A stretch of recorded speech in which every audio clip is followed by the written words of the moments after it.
দিনটা ছিল শ্রাবণ মাসের দ্বিতীয় সোমবার। আগের সোমবারের মতো এবারেও আমি হালকা করে তৈরি হয়ে নিয়েছিলাম পুজো দেওয়ার জন্য। যদিও ভেবেছিলাম খুব সকাল সকাল পুজোটা সেরে নেব, কিন্তু তার হলো না, কারণ সকালবেলা আমি ডাব আর দুধটা অ্যারেঞ্জ করতে পারিনি। তার কারণেই পুজোটা সকাল সকাল দিতে পারিনি।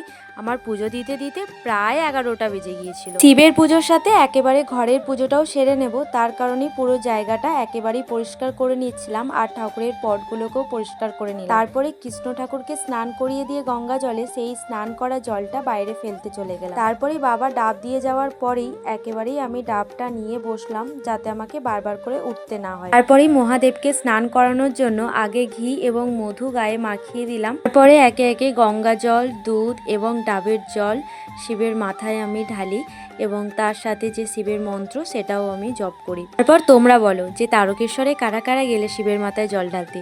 যদিও আমার বাড়ি থেকে তারকেশ্বর খুব একটা দূরে নয়, কিন্তু এবছর আমি তারকেশ্বর যেতে পারবো না। ওরা কি এবছর লক্ষ্য করেছো, প্রচণ্ড পরিমাণে কিন্তু এবারে তারকেশ্বরে ভিড় হয়েছে।